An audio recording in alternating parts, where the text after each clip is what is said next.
Hello, friends. Welcome to Experience Data Talk, a show featuring data science leaders and technologists from around the world. My name is Mike Delgado, and this is episode number 110. Today, we get a chance to learn from Brandon Quach. Brandon earned his Bachelor's of Science degree in Bioengineering at UC Berkeley and his Master's from UC San Diego.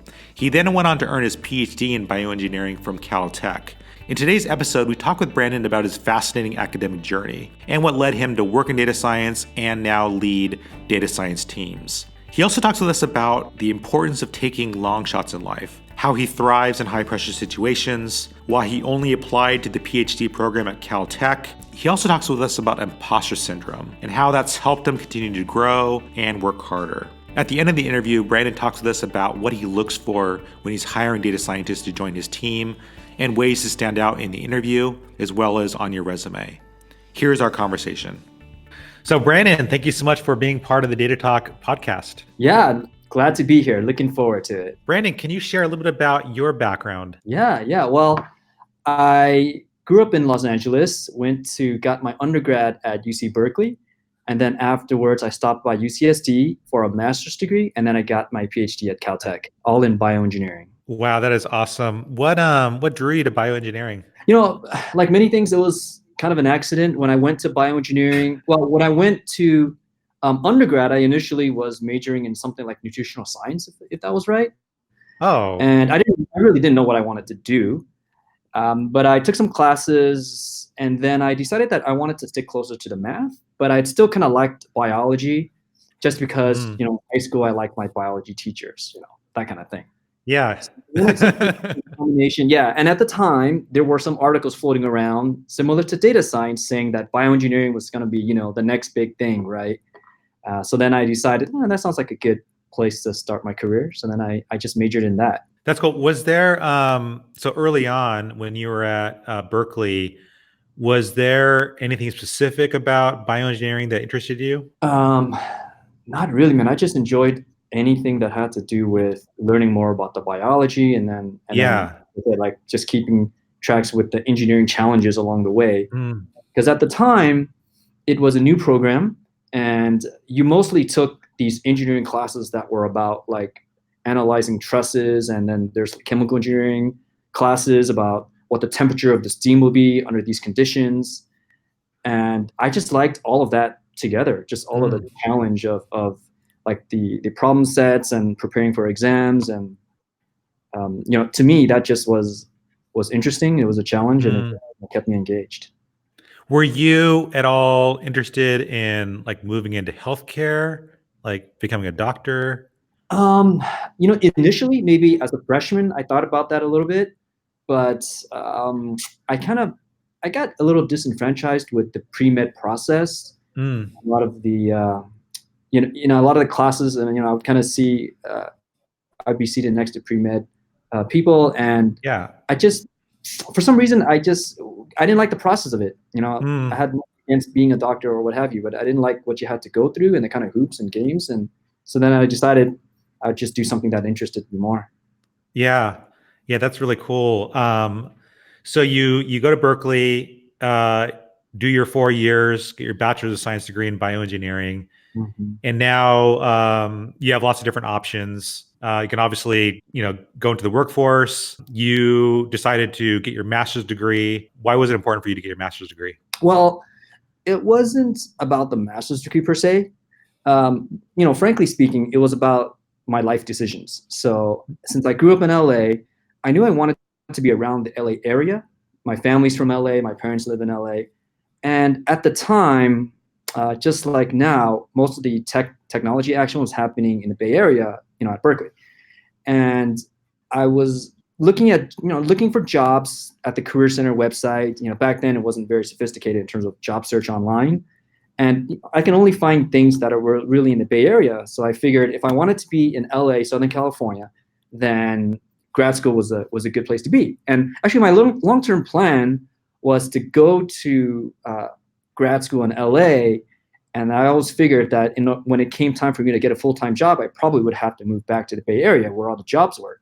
So that was before a lot of this like Silicon Beach kind of ideas came about in LA. So nowadays the situation is much different. So San Diego is a beautiful area. I love San Diego.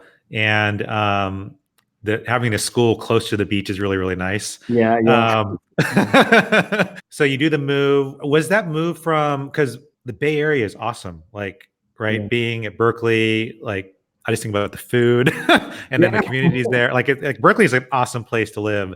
So what was that transition life? Because even like San Diego is very different from LA, right? Yeah. What was that transition like for you? It wasn't too bad for me. I think since I grew up in Los Angeles, anyways, kind of close. Yeah. I noticed that Berkeley had surprisingly a lot more like a social environment than I found at UCSD. UCSD, it was kind of hard to walk around. There are stuff outside of campus, but it wasn't so accessible as it is in Berkeley. If you cross the street, then you're sort of in an area with tons of restaurants and tons of life going on. Yeah. Whereas in UCSD, the streets are very big, and you would have to walk, pretty far distance to get from to the nearest sort of.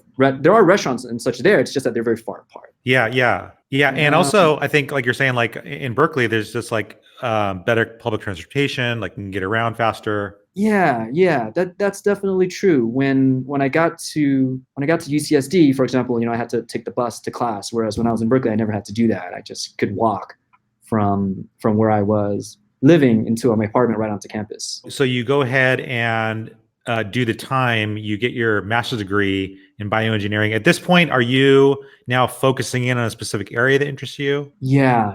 So when I entered the bioengineering program, I had an idea that I wanted to do MEMS, this micro electromechanical systems, and I was already starting to look at some professors who were doing that. Caltech. So I already had an idea of which professors I wanted to work with. What advice do you have for people who are interested in going into a graduate school and they're choosing a program? What tips, what advice would you give them when they're selecting a school and environment to be? I mean, I think it should come down to kind of like what you're interested in and what you feel is good for you. I know that there's a huge component about, well, what's hot in the job market now, and that's very important. I think Steve Jobs said something like this, right? Where the dots will connect looking backwards, but they won't connect when you look forward.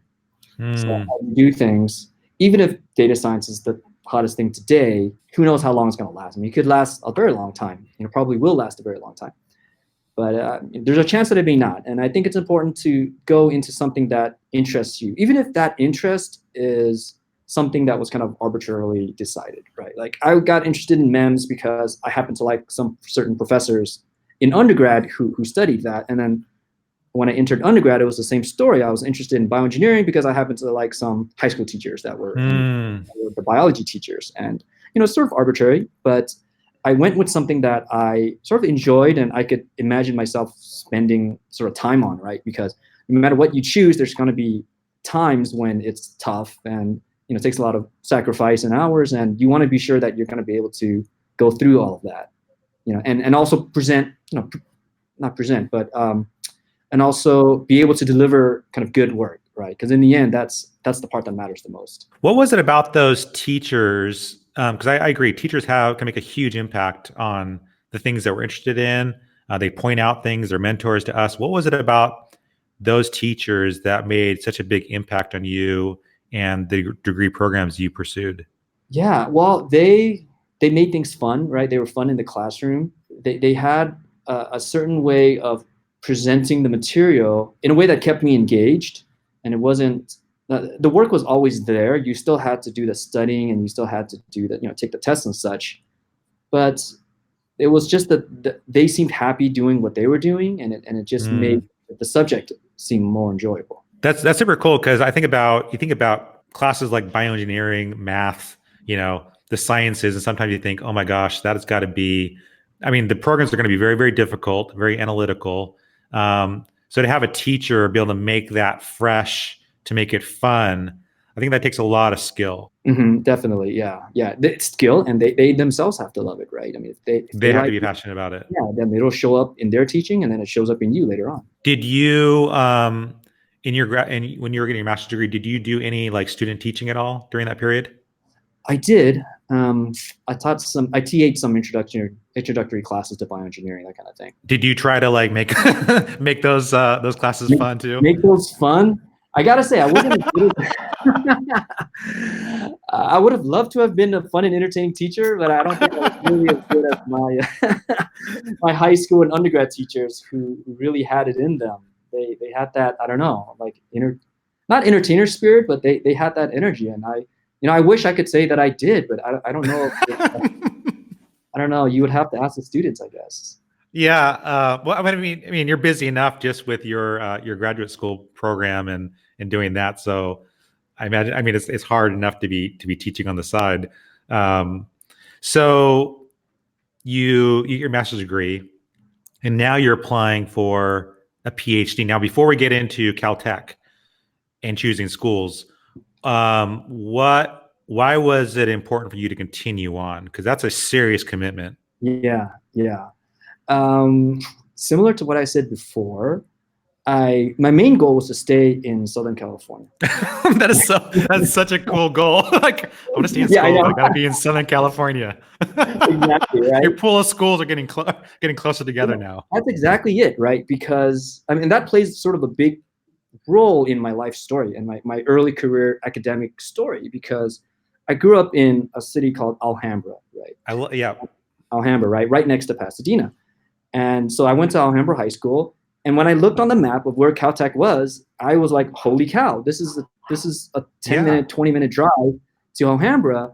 And my parents had a dry cleaners there in Monterey Park next to Alhambra as well. And I was like, cool, this is cool. I can live near where my friends are. I can live near where my parents work. And then, I'm among family and friends. That's all.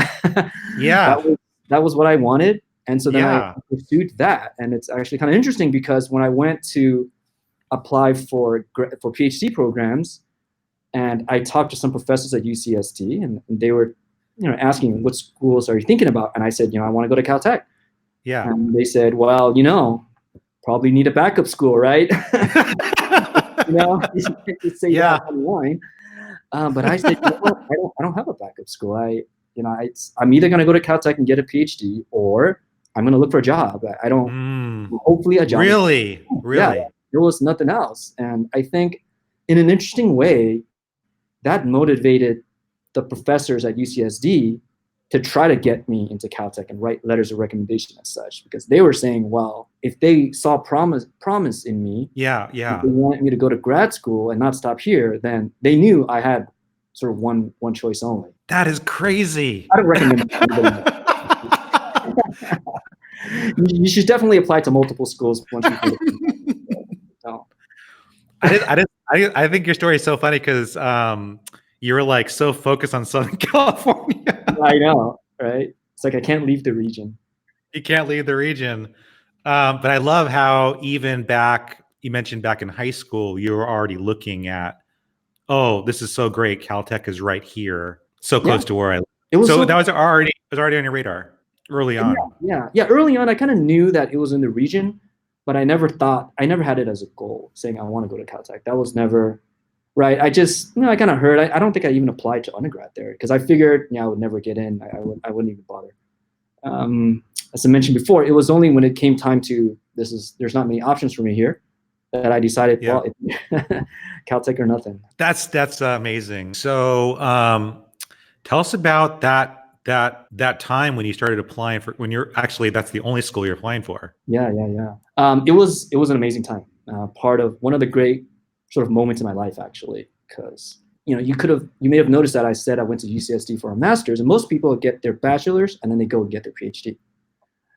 What happened to me was that I had applied to Caltech, who had a good program. It's Caltech.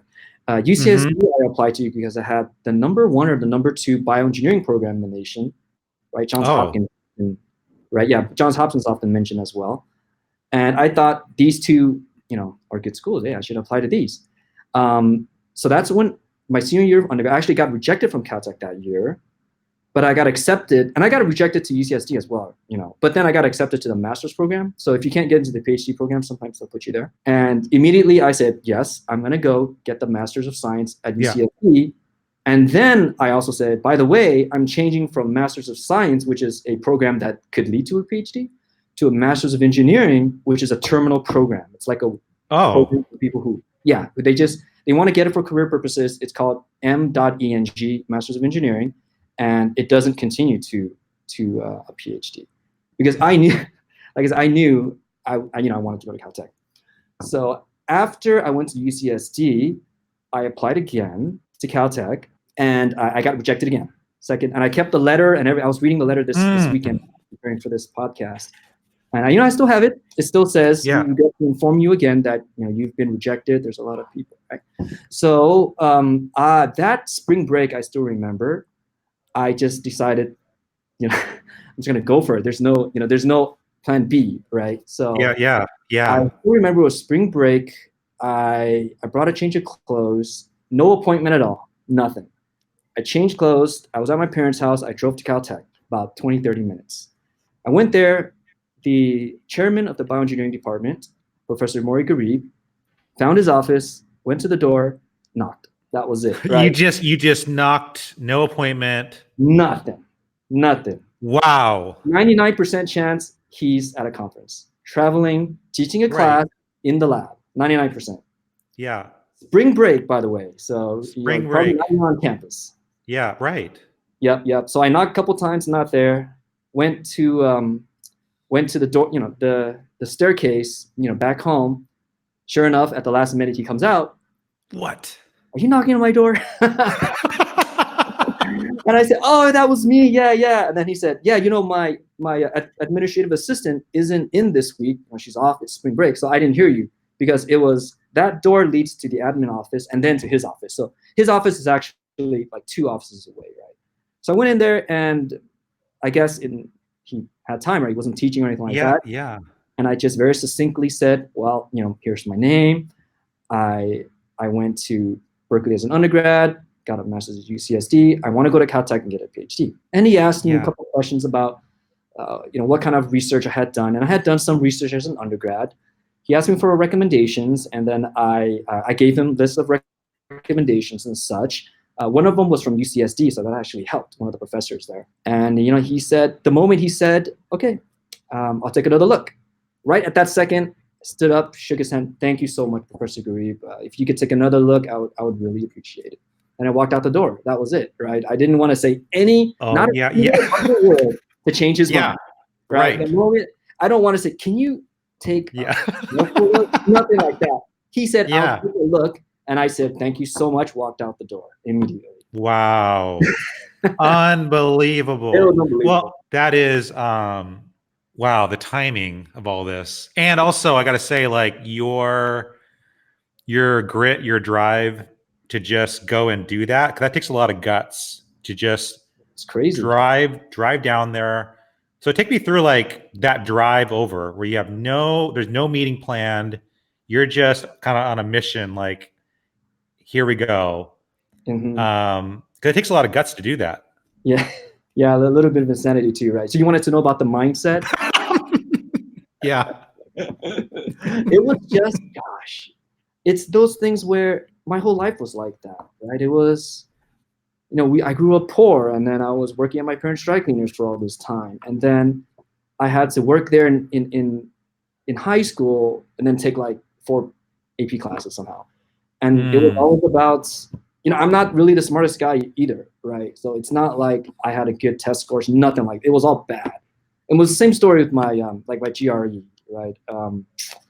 You're supposed to have high scores in a GRE math section when you go to engineering program. And I just took a look, preparing for this interview. I took a look at my GRE scores.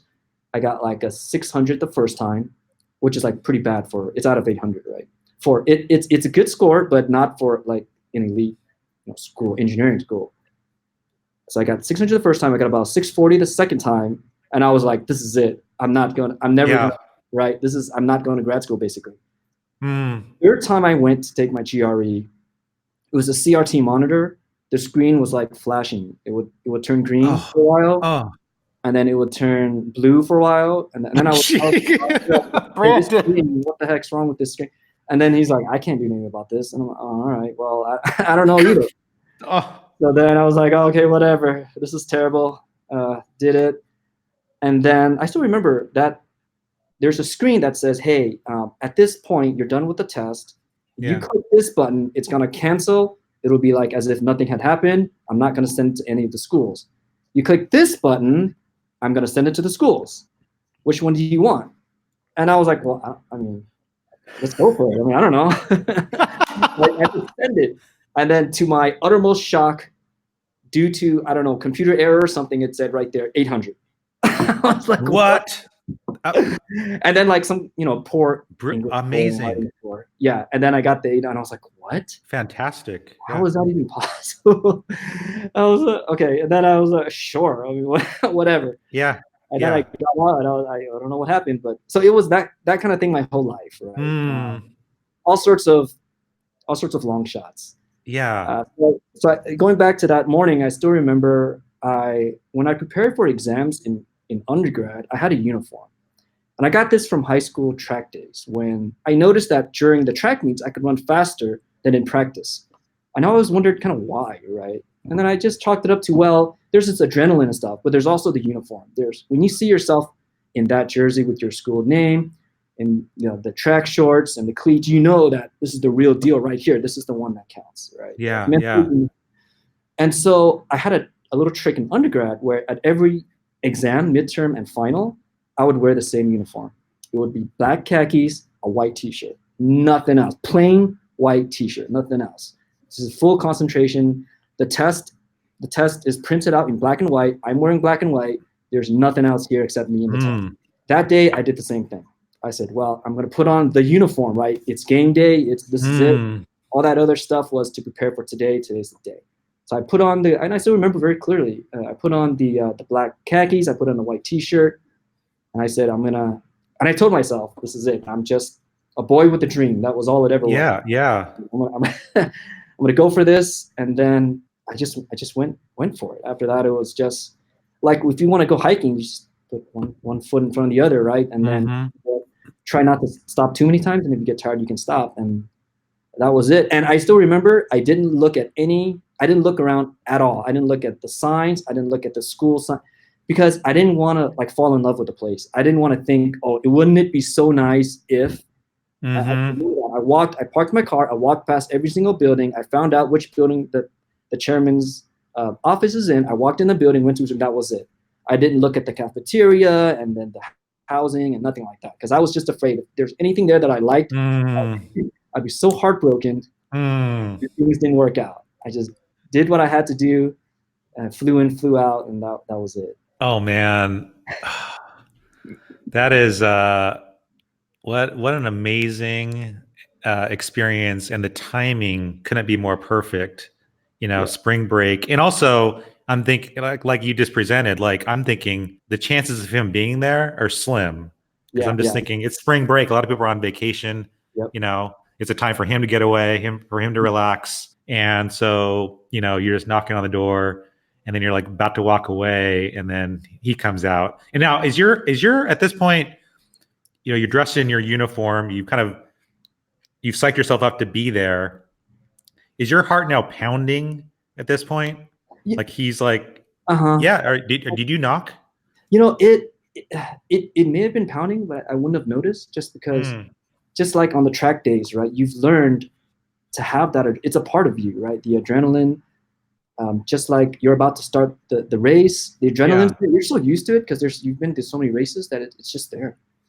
And that's something that I've learned to do, is just to handle that stress and to handle pressure just as a normal part of life, because it basically is. Once you get to do enough stuff and have enough life experience, you kind of know that these things happen all the time. Yeah. So, I may have been nervous. I probably was, but I just breathing and I just knew how to control that. And well, obviously you made a great impression on him. You came prepared.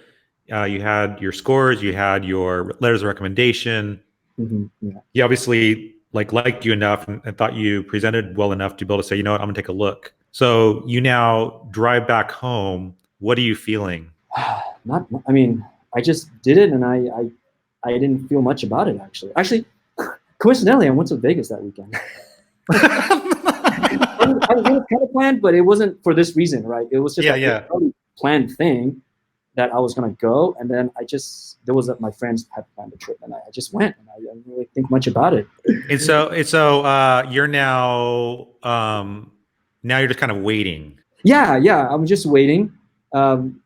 not anxiously waiting, but I'm just kind of waiting to see what's going to happen, right? And then it didn't take him very long, actually. When I came back from Vegas, I remember that weekend, I checked my mail, and he had said, well, he told me this when we met too. He said, would you come if I couldn't give you any funding? So normally a PhD program is fully funded.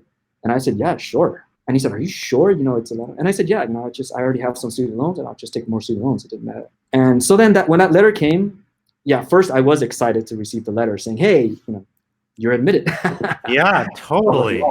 Totally. And then the second line is that there's no funding. And then I said, yeah. you should expect to pay this much in tuition. And then I was like, cool. And I responded to the Professor Gre, thank you so much. I'm so excited to come. Now let's do this. Yeah. And lo and behold, 5 days later, he's like, oh, just kidding. There's funding. I found funding for you. Oh, are serious? Oh, how yeah. wonderful. He probably had to, and I really appreciate him. He probably pulled a lot of strings to get this. We all know that a budget is a budget. You have X number of seats, that's it, right? And I don't know, what he had to do to get that extra funding. So, fortunately for me, he was generous enough with his time and his resources to allow me to get some funding. But he did offer that at a couple of days, like a week later, and then I said, that's fantastic. That is so cool. Oh my gosh, you would have been so excited. I mean, this dream became a reality. Yeah. It was exciting, and I was excited. I was a little bit in shock, but I didn't go crazy, right? And I still remember so then I told my mom first, and then I was driving home from the dry cleaners, and I was like, oh mom, this past year I've been in San Diego and I've been only coming home on the weekends. She said, so I'm going to be a little closer to home now. So I'll be coming home a little bit more often, Yeah. And then she's like, cool. And I'm like, yeah. And so then this is the school. And my mom speaks Cantonese, so I didn't know how to say Caltech in any language except English. So then I just told her the school's called Caltech, but I don't think she really understood either. And that was that. I was like, cool. That was it. Really? And then she was just like, cool. So you're going to be home more often. And I was like, yeah. Yeah. That's what's important. Yeah, cool. Yeah. And then I told my dad. I think probably that night or something like that. And I was like, oh, I'm going to be home more often because I got into the school. It's closer to here, Caltech. And he's like, oh yeah, that's a good school, right? I'm like, yeah, it's pretty good. I think it's pretty good. All right, cool. And then that was it too. And then we had dinner. And then I think the next day or something, my sister called me. And she's like, hey, did you tell Dad that you got into Caltech? Yeah. Yeah, I got into Caltech. They're like, really? The one in Pasadena? I said, yeah. And he's like, I don't think he understood you. I was like, I don't know. I mean, yeah. So then she went and explained it to them, like, oh yeah. And then and then that's when my parents really found out about it. Oh my gosh. The best moment wasn't that. Sorry, we're not talking about data science at all yet. So no. This is much better. I'd love to get to data science at some point, but this is just like my personal life or something. So at that point, the moment that really got me wasn't that, right? The moment that really, really, really got me was that.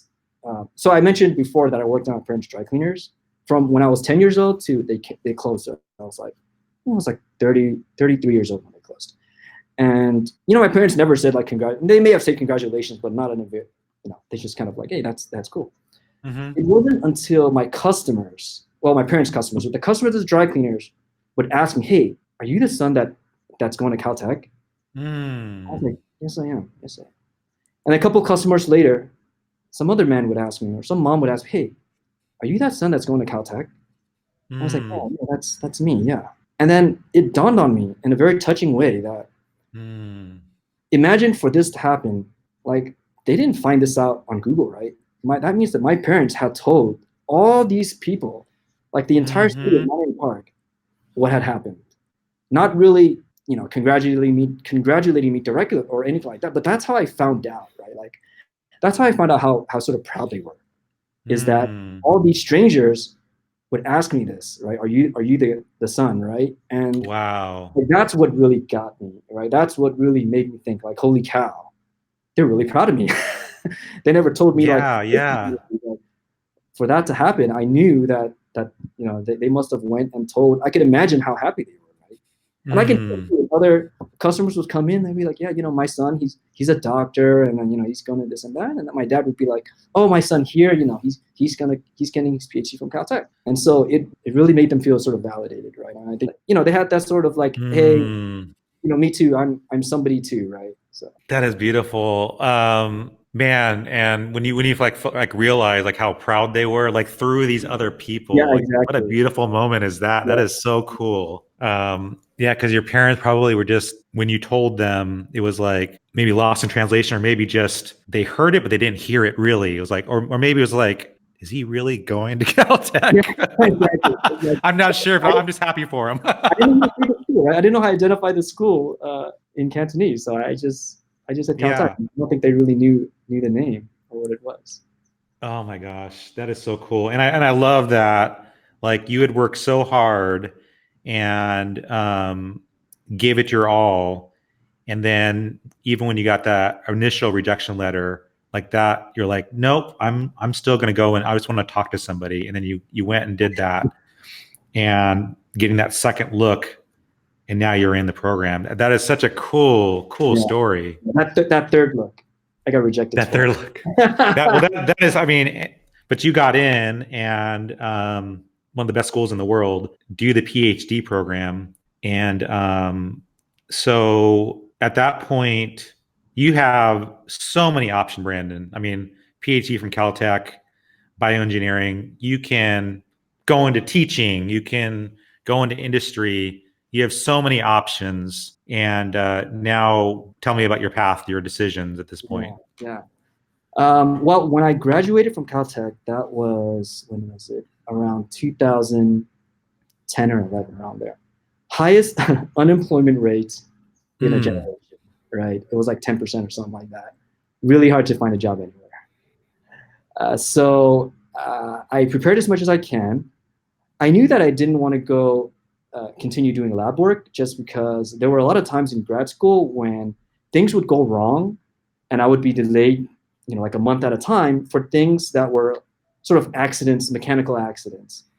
And that kind of turned me off from doing experimental work, right? So for example, I would spend a weekend setting up an experiment, get everything all hooked up, and there's a long checklist because you're doing academic research. Everything has to be kind of perfect, right? That the conditions have to be perfect in order for you to have a valid result. And like random things would happen. Maybe I would turn on the nitrogen source. There's no nitrogen, and it's Saturday, and the whole thing's over, right? I can't undo any of this. Oh, geez. And I've been a month, and then those kinds of things drove me crazy. And then since I was doing microfluidics, I would run liquid through these little microchips, and occasionally there's a leak. And that leak meant, oops, that there's another month gone, right? Oh. That leak would happen. Or I have a chip and I have a holder on a chip, and you'd have to kind of slowly screw the chip, which is made of silicon, onto the holder, which is usually like some sort of like a plastic or something like that, right? And then if you tighten it too hard, you're gonna break the chip. So then oftentimes I would tighten it too hard, break the chip. It goes another month. Oh no. So I think it's probably a good fit for many people who enjoyed that, but I didn't enjoy that because I thought that intellectually I had done the right things, but due to some mechanical issue, some random things, then I was delayed for a long time. And then I couldn't show the results the way I wanted to, right? So I knew I didn't want to go into experimental work anymore, which led me to so-called alternative paths. Which at the time were going to like a law firm and doing maybe a patent law. So I went for some presentations there. Consulting was very big, McKinsey, BCG, Bain. And what else was there? Teaching was always kind of an option, although teaching is not an easy thing, like not an easy job to get to. It's one of those things where when you're on the application side, there's a really big hurdle. And then when you're on the hiring side, you can't find applicants. It's a really funny thing, but even though it sounds great, like, hey, you have a PhD from Caltech. That's definitely not the case. I looked at my peers and I thought, these other people, they're going to be professors. They're the real deal. I'm a street hustler, So I knew that I would never get a professorship. I didn't have the right number of papers or anything like that. So I went into these presentations and I went all in. So it was another one of those all in kind of things. I wanted to go into consulting. And I joined the consulting club. I was a president of the consulting club. Interviewed at a bunch of places, spent a lot of time practice interviewing, a ton of time. I read books on how to consulting interviewing, everything, right, to prepare for the interview. Yeah. Applied and basically didn't get into any of them. It was a very, like I said, 2000 was not an easy time to find a job. Yeah. I got far into the process, right? I got into like the third round at McKinsey and the second round at BCG, Wow. the finalists and all that, but never got the final thing. So, but in the end, I did get an offer from a place called Opera Solutions, and it was a place that one of your previous guests had worked on. So that's Shervin. So I see here now he's at BCG, and he was on episode 106. He had worked at Opera Solutions as well, and now it's called Electrify. But I got into there as a consultant, as a like BCG style, like go to New York consultant. And that was a time when I knew that my time in Southern California was over. If I get a job, Brandon. I told my parents, I was like, I'm going to move to New York. I have one job offer. One. It's in New York. I'm moving to New York. You're going to New York. I'm going to New York. And then, that was it. And lo and behold, about 6 months later, so we got hired pretty early in the process. And then we wouldn't graduate till my whole cohort and we didn't graduate till like 9 months later. They kind of gave us the offer and they said, it's a tough economy. You can't start here. You're going to have to start later. And I said, fine. And during that time, about 9 months or so, somebody from the San Diego office called me, the head of San Diego, and said, that job that we gave you in New York, it kind of vanished.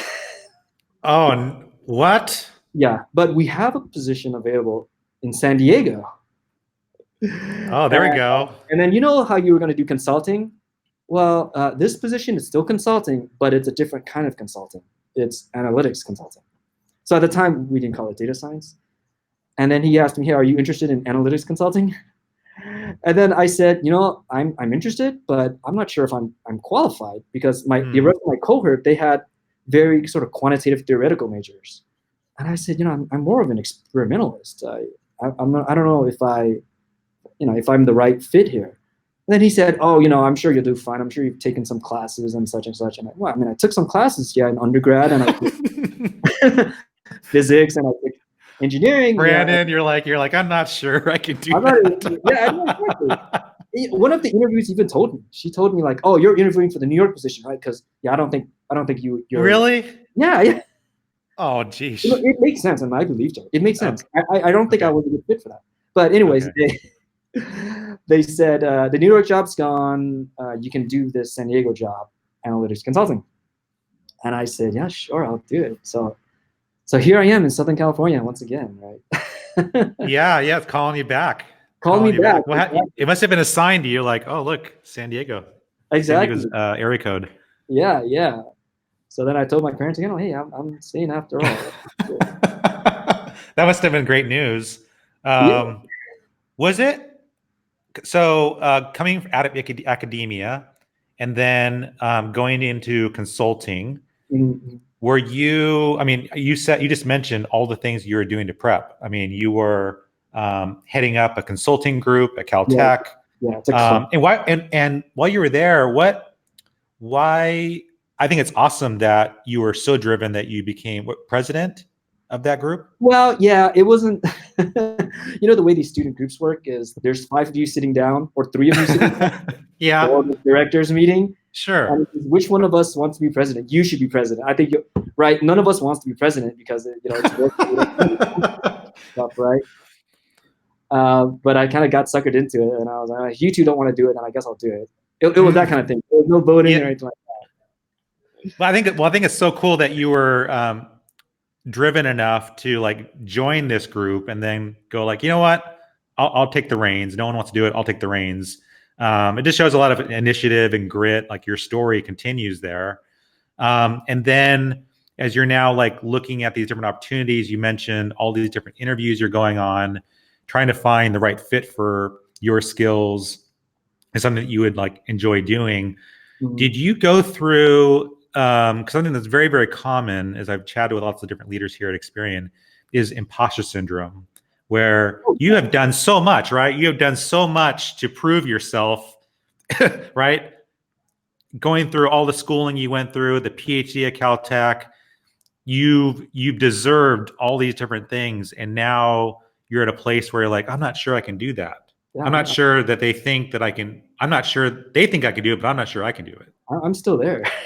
I'm still an imposter. I don't claim to be, smart, or I don't know, any kind of analytical genius, and nothing like that, right? I'm just, the only thing, looking back, the only thing I know for sure is that I have like a drive, and that, I when I have a drive to do things, I tend to push through, and I don't see difficulty as difficulty, and I just see it as you're walking uphill, so it's supposed to it's supposed to be a little bit hard. I mean, it's uphill after all. Yeah. Well, I think that's what. Imposter. Yeah. Well, I think that's what like that self-awareness has helped you a lot. Like it's given you more of a drive to do more things, to push yourself more, to, like you said, get into the uniform and like, okay, I'm going to do this. There's no option B. So you mentioned, right, you're getting into an analytics consulting role, which is data science. Very, very early on, they just didn't call it data science. So, and now you begin to build your career, and to walk us through your kind of, as you're now introduced into, I guess, the data science world, your things that were curious or interesting to you. Things that were interesting to me within the data science, right? within the, I guess because you quickly moved into like leadership roles, leading teams. Yeah. So things that were interesting. So from a theoretical standpoint, I just thought it was interesting because I had done a lot of engineering before, where it was very model-based. Well, model in the sense of it's a chaotic world, but here's a sphere, and then here's some wind going past the sphere, and then based on some equations and some basic principles about conservation of mass and energy, I can write these complicated equations to describe the pressure at any given point along this space, right? And it was all very calculated and based on fundamental principles. But once I got into data science and building models, it was like, what is this thing based on? Is there even any causality in any of this? But you do it and you're like, well, it kind of works, and there is a lot of theory behind it, but it's not the kind of theory that I was used to as a sort of as an engineer. So I thought that was really interesting, and there was no, all throughout data science, I never ran into a situation where people were trying to model things as they are based on first principles, right? I hadn't seen much of that at all. It was just a matter of, I can predict this.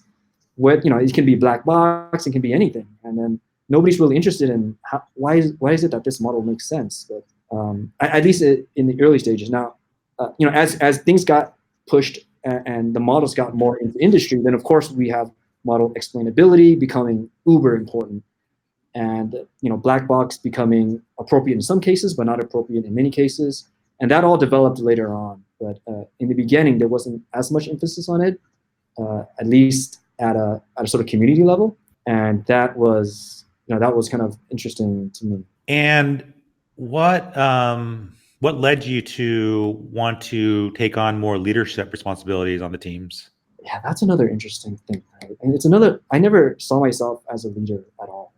My leadership path has been very strange. I always thought I wouldn't make a good leader. I thought like, I was too much of a pushover, and I didn't know how to play the politics, and I didn't know how to ask people to do things. I was a nice guy. And so I never saw myself as a leader, really, except that some people would say, okay, you should lead this team. And I was like, yeah, sure. And that's how I got into the, I mean, I didn't get really, really serious about leadership until I had sort of direct reports. And then it became like, oh, you're the technical leader, or the, sort of data science leader. So the leader as well. And when that happened, and I got a lot of good mentorship as well when it came down to that time. That's when I took it much more seriously. And looking back, I had read books on leadership. So I'd read, John C. Maxwell's 21 Irrefutable Laws, things like that, right? In grad school too, back when I thought I wasn't even ready. Yeah.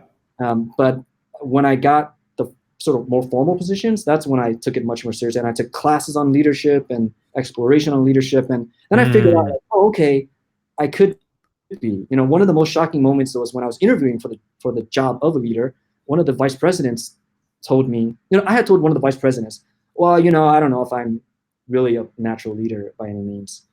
And, for the reasons I just told you. Yeah. And he said to me, right? He said, you'll find your leadership style. And I was like, what? My leadership style? Like the way I am now is leadership? And it took me a while to believe that the way I am now is leadership, or is a type of leadership. I believe it now, but at the time I didn't believe it. So it took a little bit of people letting me know, and people putting faith in me and telling me, like, oh yeah, you can be a leader, or you are a leader. Most of the times I was just like, really? Yeah. Well, I think what's so cool about you, Brandon, is that, one thing that I see in you is just this humbleness. And that's something that is an attractive quality for a leader, somebody who is just very, very humble. And I see that in you. Also, I think it's funny because we have another podcast called Level Up here at Experian. And I'd say about 65% of people I chat with who are senior leaders here never had leadership on their radar. Like, it was not something that was planned. Now, I definitely have talked to those people who are very meticulous and who have like spreadsheets on, like, I need to be here by this time. This is what I need to do to get to this leadership role. Yeah. So there's definitely those people, but I've chatted with so many people who are like, leadership was not something that they ever pursued, but like similar to you, where someone's like, Brandon's got these qualities that I like. I want you to lead this person and then lead these two people.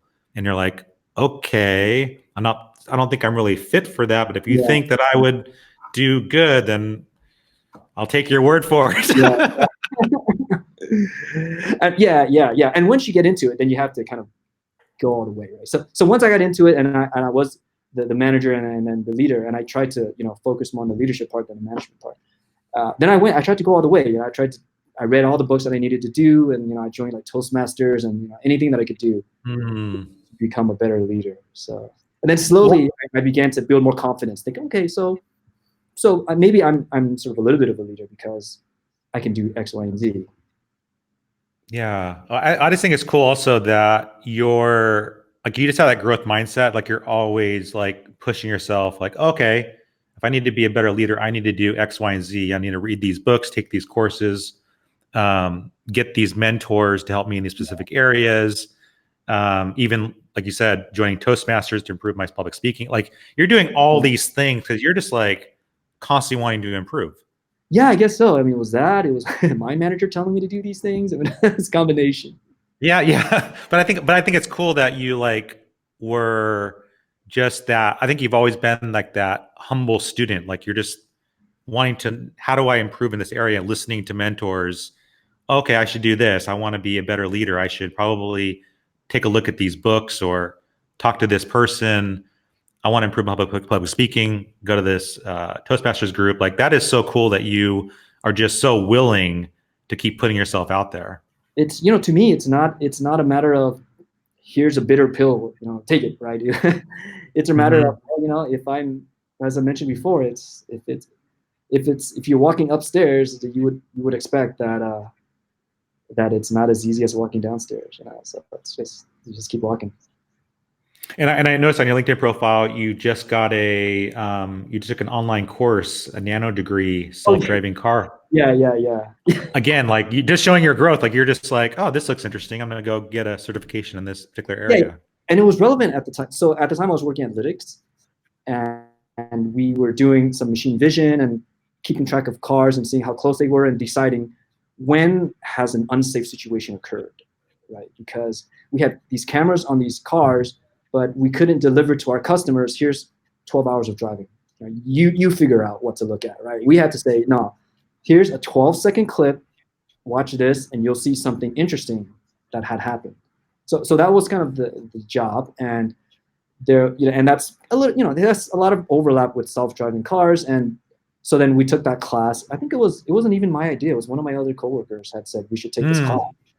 I looked at it and I thought, cool. And then my work at the time was going to pay for it. And then I said, yeah, let's sign up for this. And I learned a lot from that class. So that was pretty cool. Well, I just think it's cool that you just have like this growth mindset, like just going all in on something and like just taking those extra courses or reading that book. Because I'll tell you, when I first finished school, my thought was, I'm done.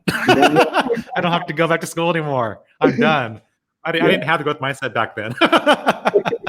Yeah, I think it's just that mentality that it's related to the whole imposter mentality, right? It's like, I don't feel like there's so much that I need to know, and I'm scared that somebody might come and say, hey, why didn't you do it XYZ way? I said, what way is that? And it would be a little embarrassment. They're like, what? You don't know how to do it that way? Everyone's doing it that way. So I have that sort of concern as well. So I think that's part of it too. So it's like part fear, part curiosity, part drive, part imposter syndrome, and then just part like this is just going along with things. Yeah, well, I love how like all those things like serve you, like because imposter syndrome can cripple people, right? It can make people very fearful and can shut people down.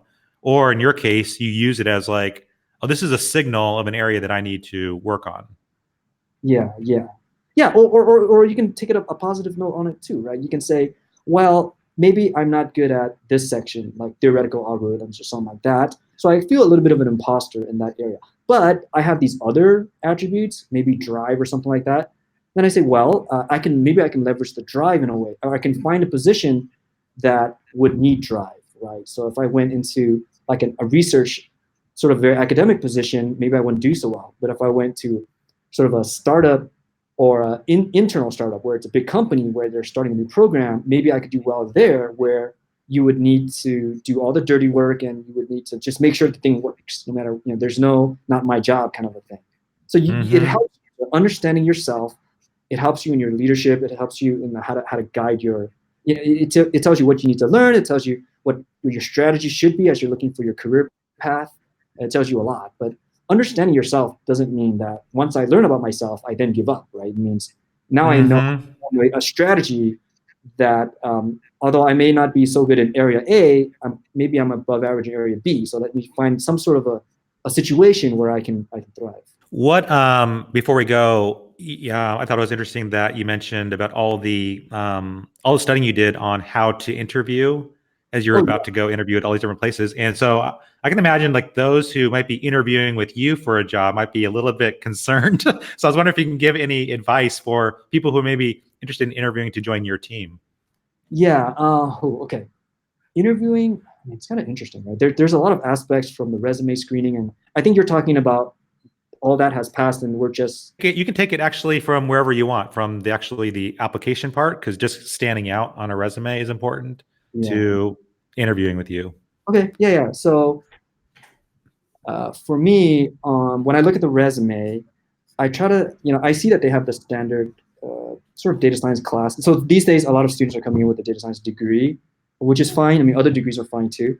And I try to look for something that shows some interest in data science beyond taking the classes. So that might be like a Kaggle competition, or it might be a club that they were involved in, or a side project that they did, something like that. That kind of shows they had some interest in this field, rather than just, well, I kind of picked it. After that, I also look for excellence in their own field. So maybe they had majored in math and hadn't taken as many data science classes, but they were like the math Olympiad of their home country, something like that. Something that shows excellence in the field. So I like all of those things. When they interview, I look for sort of the combination of all the data science skills, right? So I have a checklist, like a list of skills, and then I have the questions for those skills, and then who should evaluate them. So like presentation is one of the skills. So I have an hour-long presentation in the beginning of the interview, and I think many companies have that. And then algorithms is a skill, so then I'll have some questions about algorithm development to be asked by the data scientists on the team. Software engineering is a skill, so I'll have some software engineering questions to be asked by the software engineers on the team. And team fit and such is a factor, so I'll have myself, or I might have the product owner or something like that to interview for that. And then the rest of it, I just go with my own. Nowadays, as a manager interviewing, I usually am in charge of the team fit aspects or the sort of overall aspects. So there, I can kind of tell, I think, within the first 15, 30 minutes, if a person is one of those like intellectually curious, technically driven, and sort of has a drive for accuracy and for correctness. A lot of the attributes that like a scientist or an engineer would have. And I kind of look for that. And I can tell that just by asking like any question, right? There's some people that I just tell after talking to them that this is a scientifically minded person. So that's at least from my perspective now. In the past, when I was doing the technical interview, I was doing technical questions, of course. Well, Brandon, thank you so much for being in Data Talk. It's fascinating hearing your journey. Thank you for sharing it with us. I loved learning about your background, and I just loved hearing about your grit, your drive, your curiosity. And I think one of the biggest attributes I see is just your humility. So thank you so much for being Data Talk. Thanks so much. It was a pleasure. It was like I said, I don't think we talked that much about data science, but we can have to talk about that some other time. Maybe. For sure. Yeah, thanks for having me. Thank you so much for listening to this episode of Data Talk. We share out new episodes every single week, and you can find the full catalog of previous episodes as well as YouTube videos by going to the Experian news blog. The URL is just experian.com/datatalk. And as always, we love hearing from our community. So if you have any comments or suggestions for future shows, please reach out. You can find us on Twitter at Experian Data Lab, or you can always reach out to me directly. My email is michael.delgado@experian.com. Take care, and we'll chat next week.